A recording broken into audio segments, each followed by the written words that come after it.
Well, you're bewildered, but everyone else around is smiling broadly, like, they just ate something really delicious or heard something very humorous. I like that. So go ahead and feel free to share a little of it, and we'll find out how that last exercise went.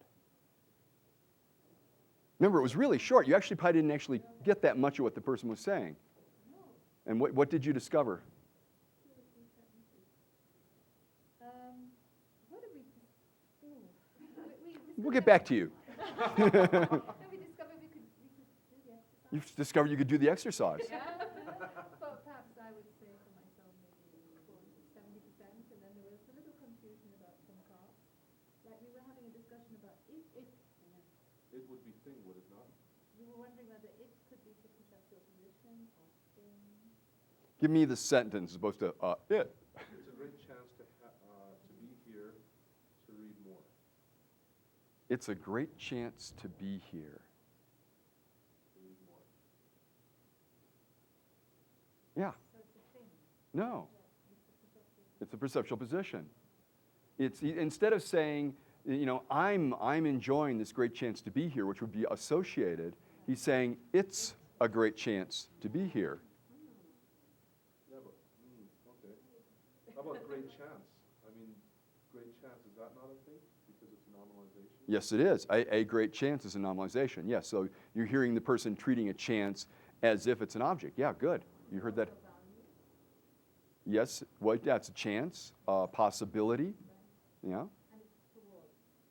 Yes, it is. It also is toward. It's a great chance. And it's present. Thank you. Oh, so much at once. Well, I'm glad I don't have to keep track of this consciously when I speak a language. Isn't that? Yeah. And this has all been going on before. This is, like telling the story of the guy who realized he could only speak poetry or prose. Okay. There's so much for classical education. When I was growing up, I think it was, but more about the overall schooling that isn't happening. And this is not an important part of the schooling, but it's an amusing anecdote for somebody that had the education that I had, which is there's a play by Molière called The Bourgeois Gentleman. And the bourgeois gentleman, of course, we're talking about back when there was class differences as opposed to now. And he's talking to his secretary, and he says he wanted a letter that he wants to send. And his assistant, he says, in prose or poetry, sir? And the master says, prose or poetry? Are those the only two choices I have? And the assistant, who obviously somehow had a classical education, said, yes, that's it. To which the bourgeois gentleman replied, so I've been speaking prose all my life and I didn't know it. And to put it in our context, we've been speaking perceptual positions all our lives, these and more to come, without knowing it. And isn't it nice to know that you can do it effortlessly? Yes, that does ring a bell. That we have capacities. When we're walking, do you realize that we fall between each step? If you ever watched a child learn to walk, or Dr. Erickson, Milton Erickson, when he was learning to walk again after polio, watched his younger sister learning to walk and realized there's this huge challenge that people have to overcome. People, little tiny people, that they have to get up and literally be willing to fall down to get to the next step. And they do often. And yet there's such an impetus in us as creatures, as our biology, as who we are as species, that we do that. And then you think of that next great task, and it's not even the next one, but that one where they start out in the crib making the sounds of the language. Pa, pa, poo, pa, pee, pa. Did you know that a child makes every sound in every language, and then the set's reduced? And there's reason to believe that the child in the crib also, the baby, if you will, makes every movement, and those mothers that have tried to pick them up know this, makes every possible movement the body can make. And then as they get older, they are reduced to the set that works within that culture. This is, by the way, why people who can speak Romanian can speak so many other languages. Romanian has a huge breadth of sounds, and many other languages fit inside it. Just a curious little point. It bears on what we're doing in the same way, that we would not have grown up and become communicative children if we didn't switch perceptual positions. This is theory of mind. They found that kids do sense. And of course, you've also heard the studies about the monkeys, the rhesus monkeys, where some of them were held by the mothers and some were just given food and they weren't held, and how different they were and how the brains were underdeveloped. So the whole growing up maturation process is highly relational. And so we try out all the positions one way or the other. And we try out the different contents one way or the other. We realize that people are important. You run into a few things and you learn to avoid them. Later on, you realize, at least in American Western cultures, that possessing things is a wonderful, wonderful feeling. And so you go after that. And then you realize that doing things, and all of these are happening all the time. And naturally and unconsciously, we develop a competence and an interest and leanings. Imagine trying to learn this stuff consciously. Well, that's in a sense what we're trying to do now, is to learn to detect it. But you can relax knowing that you have unconscious competence in the actual behavior. Other observations, reactions? Oh, my reaction is very similar to what you just down right there, and this is a huge world of information. A couple sentences, yeah. And that I tell Michael that, I mean, even before with the skills that I had with NLP, now I'm going out into the world with this awareness. Mm-hmm. Conversations are not going to be the same. And they can be more enjoyable. Why don't you go ahead and just finish that?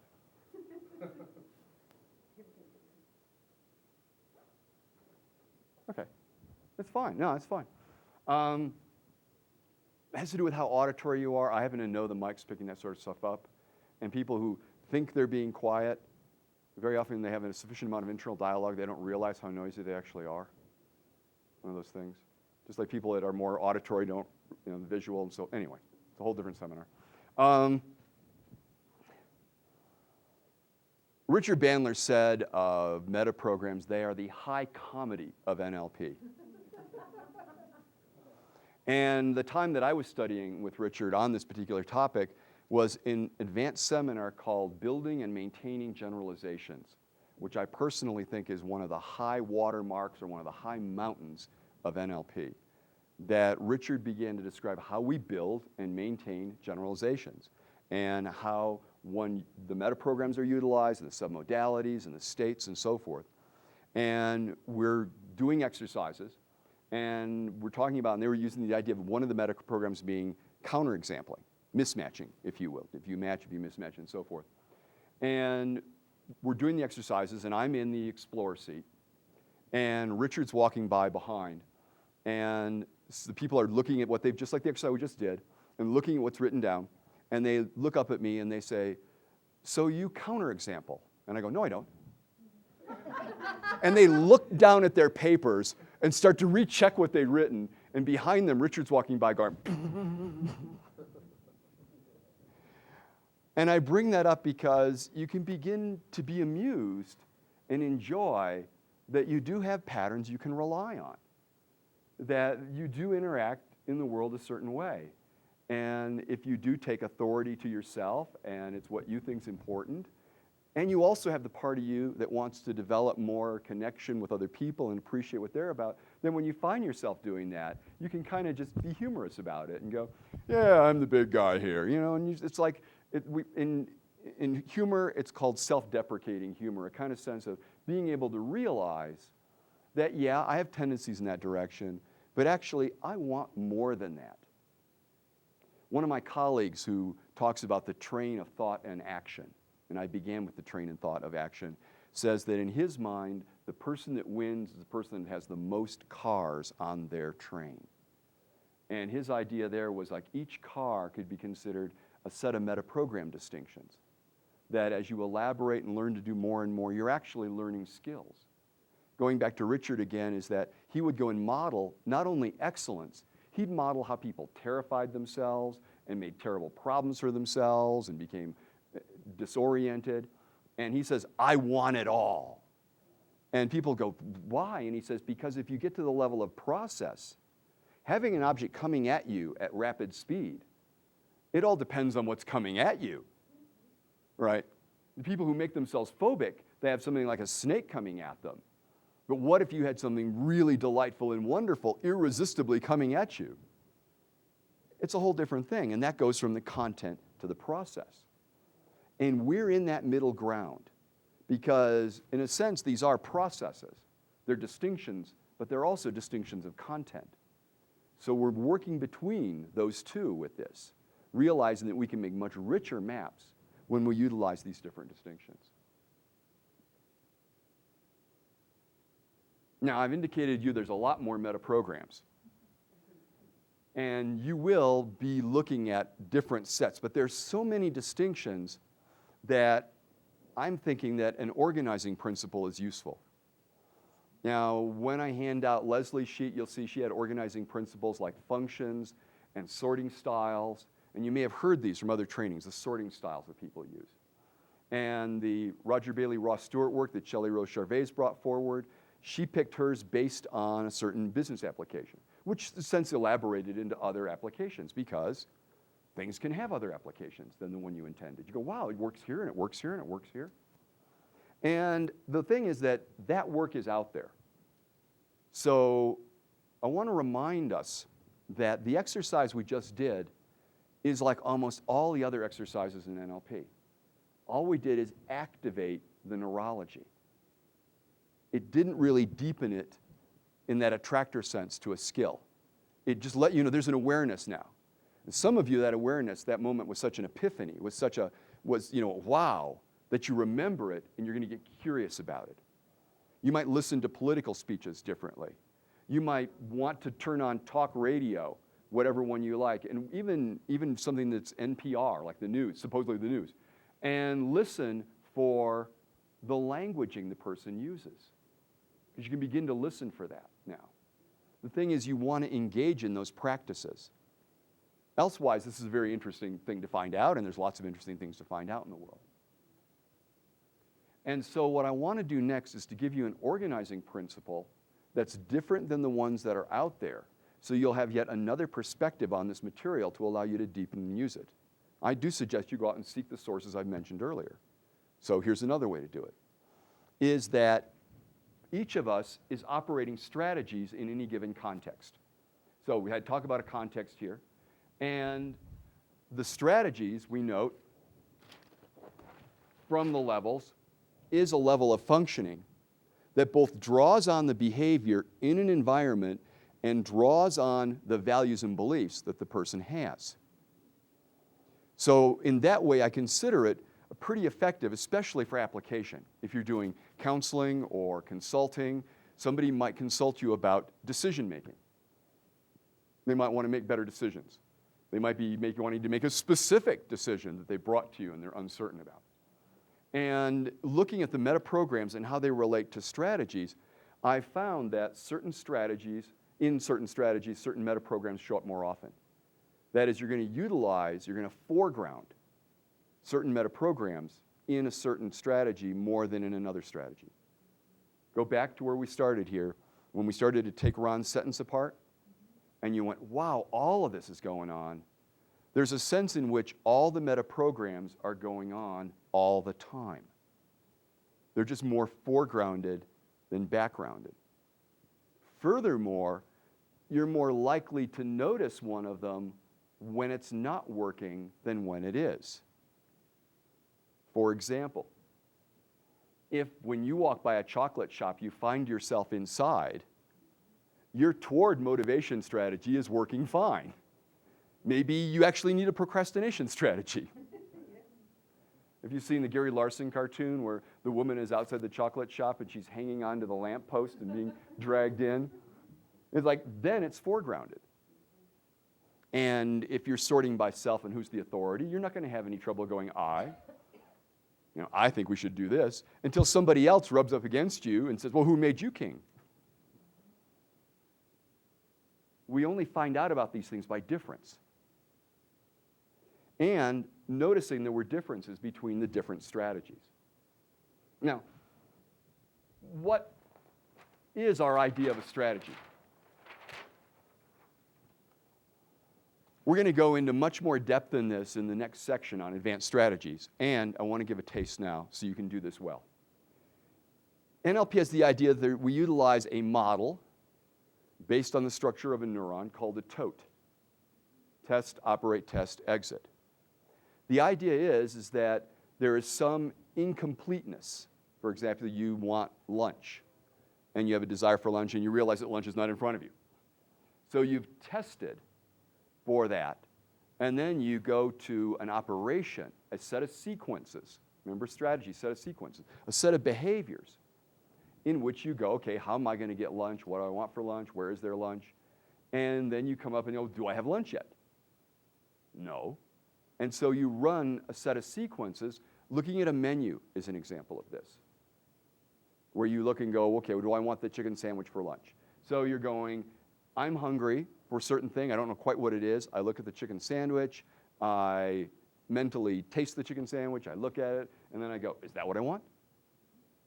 And if it's not, then you cycle back around. You go, well, okay, so now I look at the soup or the salad, and I imagine them, and I imagine tasting them, and how I'll feel my stomach, and I go, is that what I want? I have a question in the sense that are all well-formed goals towards and also at the same time, within that, you always have a match. Is that always present? Anytime you set a goal, is there always going to be that meta-program match there? No. Well, when you set a goal, but it depends on what the goal is. You can set a goal that I'm going to go somewhere different today. That's kind of odd. You're not me. Well, no, what I'm saying is in the sense that how would you know that it's different? You got to have a match of a mismatch at that point. That's right. That's right. So I said, we're up in the mountains here. I've climbed a number of trails. We've got a day off. It's coming in a couple days. And I'm thinking to myself, I'd like to go hike someplace new. Now, by the way, I do this same thing when I'm in a city where I'm training for the first time. And sometimes people who are with me have dubbed me the wanderer. Because we're walking down the street and suddenly I'm not there. I'm coming back out of the alley going, you should go down there. They've got a shop down there you wouldn't believe. So I'm like going, what's different in the environment that I don't know about? So in a sense, I've got up here, I'm looking for what's different. And my database, my reference, is that all the things I already know. So I go down an alley where things look a little different, and then I go, is this unlike anything I've ever seen before? And I go, yeah. So it's a match for mismatch. Yes. We're multi-layered. We can do multiple things at the same time. Yeah. But yes, the meta program, the point is the meta program that we're identifying is difference. And I'm also seeking difference very often in which content areas. Place was the one I just mentioned, yeah. So it's right there, you can get it. So in that sense, you could say I'm matching for place. Right, but I'm mismatching the place based on previous places. Now, if that's confusing, Ron, that gets to the idea that each of those is an independent, interacting element of a system. And each one can affect the other ones. That's another condition for being a meta-program. If they're underneath each other, then we break it down the way we were breaking down the towards and away from, the inhibition excitation. There's inhibition excitation plus kind of a push-pull, attract, repel, go against. It was more complicated, we showed. There was actually more basic primary units underneath. Yeah. So, with a strategy, we have different kinds of strategies that all use the TOTE. The example I've been giving about the menu, or selecting a course, selecting a career, finding out where you might want to move, all of those have the quality of what? A decision. And a decision does what? You get an outcome you want, And then you generate options to fulfill the outcome. And then you have to cut between them. Actually, decision means to divide from the Latin. So that you're dividing up out of the options you've generated the one that satisfies. Are all strategies in essence a sense of a goal? Like a decision strategy would be, you're making a decision, but you want a particular outcome, which you can class as a goal. Is that Right. Now, okay, try that on. Let's go to motivation. okay? Now, motivation, again, if it's operating just normally, you're in the chocolate shop, right? Like the lady hanging, boom. Whereas we don't tend to notice that. We went, oh, that was a great shop. I went and bought all the stuff, And Would that be at the level of the serotonin and the... yes, right. The person is the excitation, relaxation, whatever they get from being. They go, stones, sparkly stones. Could be either side that would get you in the shop. All right. So they, on the other hand, they want to go into the health club and not just buy a membership and then notice it expires a year later. And I use an analogy for this, like of an old truck on a really cold winter night, and you go out to start it up, and it's like that's how it feels sometimes to get motivated. You turn the key, and it's exercise, exercise, and it doesn't turn over, right? So you're figuring, okay, well, what'll I do? Well, I'll bitch at it. Works when I yell at myself, right? I'll just yell at the, why don't you do what you're told? Exercise, because sometimes that motivates us and sometimes it doesn't. You figure, I'll warm it up. That'll work. And we try all these things to do what? To get it to reach a threshold where it runs. So right there's a distinct structural difference between decision and motivation. Decision, you're generating a number of possibilities from which you divide and choose one. Motivation, you're building your case to reaching a threshold that you go into action, even though they both use the tote. The one uses the tote to generate options and then pick among them. Motivation uses the tote to build up example to reach threshold to go. Now, as I say, if it's something you want, shiny, chocolate, tasty, you're right over threshold and you go. If it's something that the person in some way is incongruent about, they have insufficient representations that connect with that, then they may experience what they would call an insufficient motivation. I don't have enough motivation. They need to go down to Walmart and get Motivation Plus, and pour it in the tank. Well, there's a slippage in meta programs because people start saying, I don't have enough motivation, and they treat motivation as a thing, and the mistyping, what Bateson would call code incongruence, can lead to them trying to find the thing to put in their tank, rather than thinking about it as a process and activity that they just don't know the steps to do. That when they knew those steps would take them over threshold and they'd go do it. Now, a third kind of strategy I want to talk about today is because these are connected. These three strategies work in sequence. And the third one is conviction. Conviction is a form of generalization. A conviction strategy, simply enough, is how do you know a restaurant in town is good?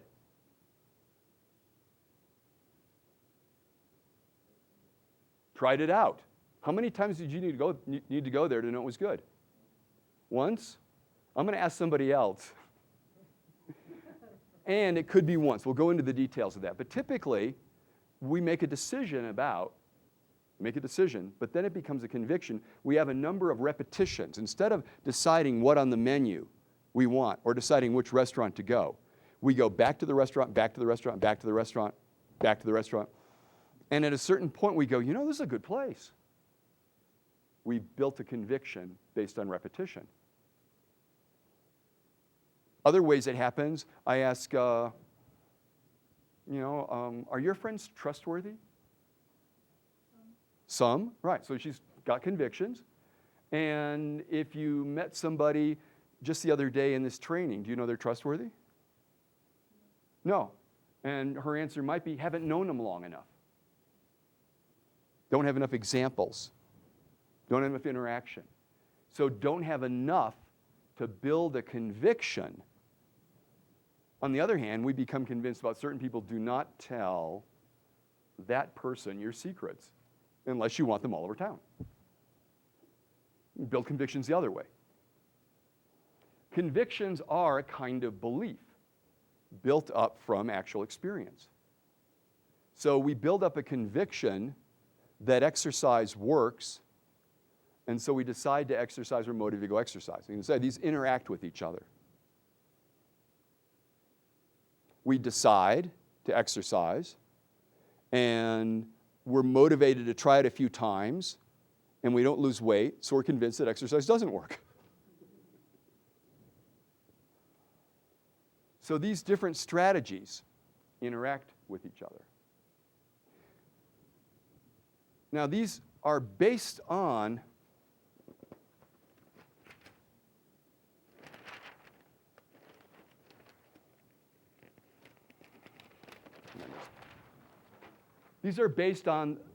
the way in which the kind of information is processed in the strategy.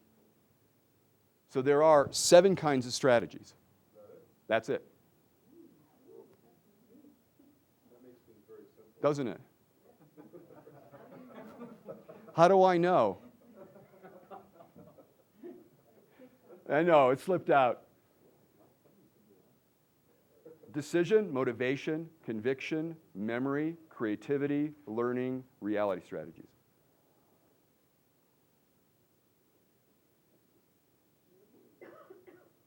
Each of these utilizes the tote. Each of these utilizes the representational systems. Each of these is applied in the different contents and contexts of our lives. So whether it's learning to cook, learning to get along with people, being creative about learning, being creative about finding out where I am to not be lost anymore, to remembering something, whether that's remembering for spelling or whether that's remembering in order to tell a lie about it, which of course goes to creativity strategy, that they interact for the content. Remember, we're a process-oriented field. Now, if you see all of those there, I arrived at this number based on what I call information type. We will revisit that in advanced strategies. For the moment, we're going to feel free to draw a line right here because these strategies, as I indicated, interact with each other. Think about your involvement in NLP. How did that happen?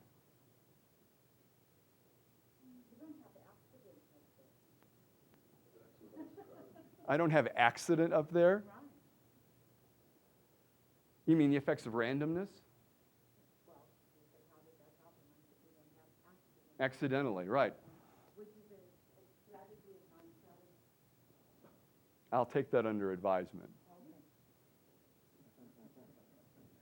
For the moment, though, somehow, accidentally or on purpose, you encountered what? In my case, I was a carpenter. And the shop where we were working, we actually were cabinets as well, cabinet making, and built-ins. And we used real wood at that time. And there was a used bookstore down the block on the way to the train station where I was there. So I'd get out of work, and brush the sawdust out of my hair, and you put on my leather jacket because it wasn't all that good a neighborhood and you had to look a bit tough. And I'm sure it didn't work, but I thought it did because I told myself that it did. And I'm walking down there, and there's a used bookstore. I go in there, and there's this book called Frogs into Princes. Now, previously, my partner at her job had brought home a book called The Structure of Magic, Book 1. And I looked at it and opened it, and I said, oh, transformational grammar. I know not everybody has that reaction, but I'd actually studied transformational grammar in college. So I went, oh, transformational grammar. I looked at it, I says, yeah, I did some of that with a group of people at a help center. We got questions that got people more specific, and I put it on the shelf. I was curious, But now I'm in this bookstore, and I pull the book off, and I start to read it, and I start turning the pages, and I start thinking, oh my God, they got it. I just find myself saying that over and over again, and I bet I read a third of that book right there. Of course, it was only $1.75. It was used, so I bought it. The most expensive book I ever bought. What happened? Well, what happened was that I decided I wanted to see something in the bookstore. Made a decision to go in the bookstore, look for something to read. Saw this book, looked like something else that I'd already seen before. That was a match, right? Yeah. And then I began to read, and what I read, right in that moment, I started to add up examples from my own experience. I was building a generalization. I went, yeah, I had that experience, but didn't code it that way, but I can see their code works because I've done transformational grammar.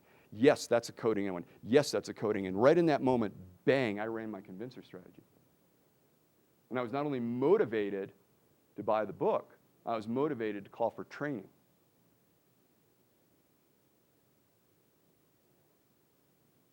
Now, I call for training. Remember, I'm a carpenter cabinet maker. It was like $350 for a weekend. Well, it was before inflation. And I was going, that's a lot of money. I think I want to, well, it was more than that. It was like the training was like $2,000, $3,000 whole training. And it was like, whoa, I don't know if I know that much about the pictures in my head. Just because they made it look like it worked in a book. After all, I was a lit major. In fiction, you can make anything work. So I'd read the book a couple of times, was very taken with it. Curious what else they'd done, but I wasn't sure that I was ready to drop that kind of money. So I made a decision to go to one of the trainings, a weekend. And at that weekend, I found a guy who was a master practitioner, who's pretty good at strategies. And I was not impressed with the weekend, by the way. So I went and I worked with this guy, and I worked with this guy a few times. And I could see that he could see things I couldn't see and respond to them. And I became convinced that even though the initial training I went to wasn't that hot, that in fact there was something there.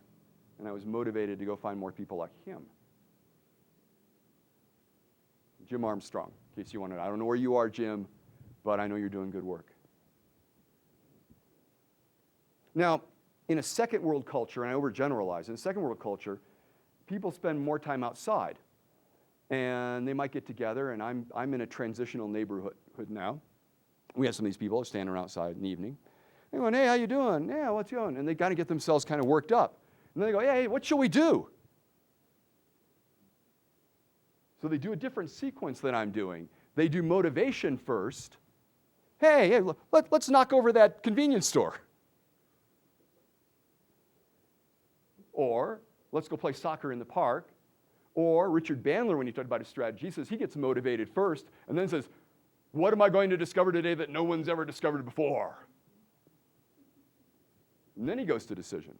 So these can be in different sequences depending on the person. I was going to ask a question about that. Does decision necessarily mean action? Well, I wouldn't think so, no. We know lots of people who decide stuff and then they... Okay, so then my next question is, if there's a decision made, what prompts the action? Yes, I would say it's the connection between these.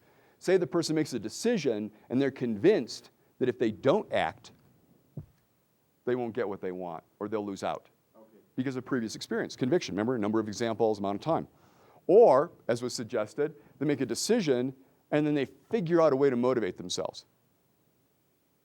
And this could be, some people put up posters of some skinny person, or they put up a picture of a Ferrari, or I'll bring up Tony Robbins. The whole idea of that apartment. He was in this, 800 square foot apartment, 500 square foot apartment. That place should be gold plated. That 500 square foot apartment where he's washing his dishes in the bathtub. Right, but that he'd already made $1 million and lost it. So he was like, the guy has a lot of motivation, but suddenly he'd blown it out in a way. He went, what works? What's going to work? And so there he is in this little apartment in Venice, washing his dishes in the bathtub, which is to say somehow or another he either doesn't have a sink or the sink isn't working.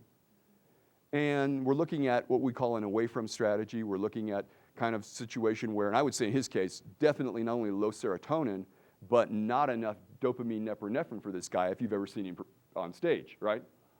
So a whole lot of feelings and states that he doesn't want to have, right? And so he decides, well, actually, he didn't decide. Apparently, the story that I have is that somebody came to him and introduced him to NLP and did a few processes with him, as a number of us had done, and decided at that point that he was going to go do that training because that would change his motivation. My point in all this is each of us puts this together in our own way. And for a number of people, they first read a book. They decided to read a book. That wasn't enough.